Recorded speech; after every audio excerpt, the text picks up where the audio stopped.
Hello guys, ngayon naman ako'y maggugulay ngayon ako ng kalabasa. Kaya tinatalipan ko na ang kalabasa guys. Ay habang ako'y may batang malikot dito sa aking tabi. Ay habang ako'y nagtatalip ng kalabasa. Nakakasawa naman kasi guys ang laging prito at saka laging manok. Lagi na lamang isda. Minsan ang aming inuulam. Kaya ngayon, naisipan kong magulay naman ng kalabasa. Ayan nga si Talia nadulas na sa kalikutan. Yung paglalagyan ko ng balat yung plastic kinuha. Tuloy nadulas tuloy siya. Ito nga guys, mahirap talaga balat na naman ang kalabasa guys. At ito nga pala binili ko sa palengke, halagang 38 pesos. Ito yung buo ng maliit na kalabasa.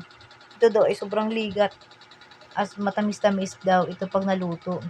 Kaya pala sobrang hirap talipan guys. Ito at matigas. Ayun nga pala. Habang nagtatalip ako si Talia talaga sobrang kulit at likot. Ayun si Kuya Ethan nakahiga. Hindi man lang ako tinutulungan. Kahit ang kapatid niya nakikita niya na naglilikot. Hindi naman ako at ito nga guys, tinalipan ko na, nahiwa ko na ito guys. Ito, marami ko nang nahiwa. Ayan guys, malaki pa yung hihiwain kong kalabasa guys. Sobrang tigas nito guys, hiwain. Nahihirapan ako maghiwa guys ng kalabasang ito. Kaya nga ako'y maagang nagluto guys ng kalabasa para maaga di kami makakain kasi nga matagal na itong talipan guys. Kasi nga sobrang tigas pati ng hiwain. Naalala ko guys nung kami nasa probinsya, pag bumibili yung kapatid ko nito kalabasa ibinibigay sa akin. Kasi hindi nga siya matyagang magtalip at saka maghiwa. Kaya sa akin na lang ibinibigay, pinapaluto. Ako naman kasi matyaga naman ako maggulay. Tsaka hilig ko talagang magluto ng gulay. Ayan guys, nililikot ako ng aking anak, kinukuha yung mga buto ng kalabasa. Kakainin daw niya. Sabagay masarap naman kasi ito, pati naman si Talia kumain na ng kalabasang hilaw. Ayan. Gustong gusto na niya kalabasang hilaw, sarap na sarap yata siya. Hindi na makapag-intay na lulutuin ko talaga ito si Talia Talagang walang pinatawad kahit hilaw, luto. Talagang hindi niya pinapalampas. Sarap na sarap yung Talia Kain siya ng kain lang. Wala siyang pake kung luto man yun Ay okay lang naman guys kasi ito naman ay gulay. Pero kinuha ko rin naman guys yan. Kasi nga baka sumakit naman ang tiyan ni Talia kasi nga hilaw pa yung kalabasa. Ayan nga si Kuya Ethan isang kaporal yan Kinuha lahat ng buto ng kalabasa. At ako nga ay nakikain na rin ng buto ng kalabasa. In fairness guys masarap. Lasa siyang mani.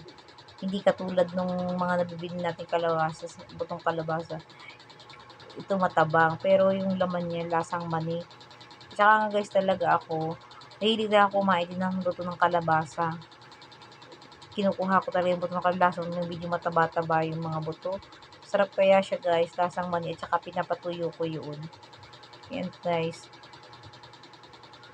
Nawala ng buto talaga guys. Tinulungan naman ako ng anak ko sa pagbuha ng buto. At kanya daw lulutuin. Sabi ko nga wag na lutuin, kainin na lang ng hilaw. Kasi maninipis pa guys yung niya buto. Hindi po siya ganun tataba. Kasi mura pa itong kalabasa pero guys napakahirap balatan. Ito nga guys. Hirap na yung kamay ko sa pagbalat. Pero okay, tiyaga-tiyaga lang. Kasi pag naluto naman ito, masustansya at saka masarap. At saka nga guys pala, ito masustansya itong gulay, itong kalabasa. Ang palinaw ng mata. Ito nga pala, paborito rin na Talia kainin. Lalo na ng baby pa, na nagsisimula pa lang siyang kumain. Ito lagi yung inilalagay ko sa ibabaw ng sinaing ito para siya ay kainin kalabasa. Pero ngayon guys, parang nagbabago na si Talia. Gusto na niya hilaw. Hindi niya pinatawa. Talaga nasa kaldero kinuha pa. Ayan. Pinapaitan yata Binalik naman yung nasa kaldero. Yung gulay. Ayun ako guys. Pag ganito talaga may malikot na bata talaga. Mas lalong tatagal talaga ang gawain. Kasi nga sobrang likot ni Talia. Kasi pag nilagay ko naman siya suko na, iiyak naman yan. Ayan guys. Hiwa pa rin ako ng hiwa. Marami kasi ito. Medyo malaki naman guys.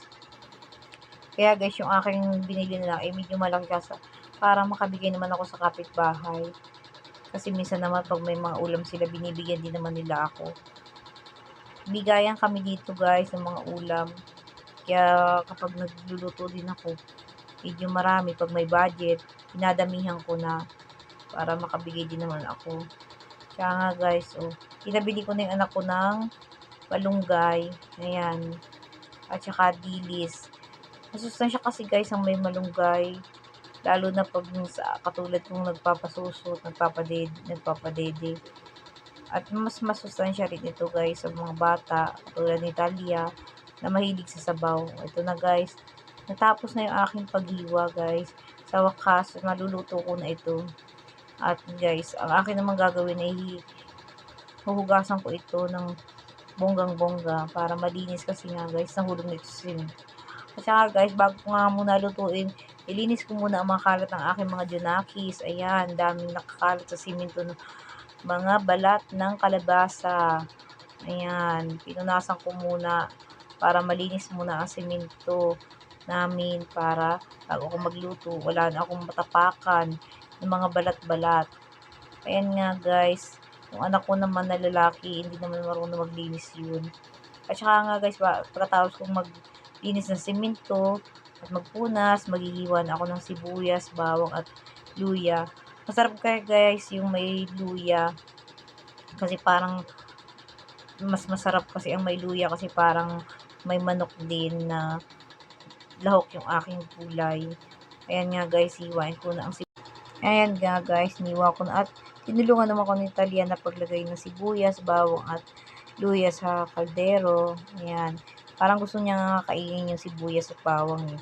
Pero ang bait ng aking baby, nilagay niya na sa kaldero yung mga sibuyas at bawang. Itinulungan na naman ako ni Talia kahit na malikot ang aking baby. Pati naman balat nilagay na niya. Ayan. Pati balat ng bawang, sibuyas, inilalagay na pati niya. Pero mas okay na rin kasi parang bata pa siya. Nakakatuto na siya magluto. Kaya para naman siya pag nagdalaga na, may alam na siya sa pagluto. Ayan guys, hinihimay ko na yung malunggay.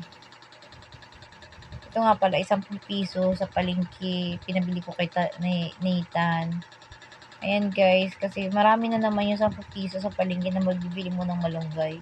Ito sa amin kasi guys, itong malunggay ito kinukuha lang namin sa bakuran namin. Hindi na ito binibili. Pero dito syempre, binibili namin ito dito sa Maynila. Kaya ito nga guys, nilagay ko na si Talia sa kuna kasi alam ko namang ikakalat niya yung malunggay na aking hinimay. Ito na nga guys, kumukulo ng aking niluluto. Inigay ko na rin yung malunggay dito. Sibuyas, luya, bawang. At saka guys, kulong-kulo na. Malapit na ito guys, maluto. Kunti na lang. At siguro naman ay gutom na rin si Talia kasi nga kahit hilaw ay kinakain na niya. Ayan guys, konting halo ko na lang to kasi malambot na naman yung kalabasa. Malapit na kami kumain guys. Hihintay na yung aking mga junakis kasi gutom na rin daw sila. Ayan guys, kunting pakulo na lang ito at pwede na kami kumain. Masarap ito guys at sobrang sustansya nito.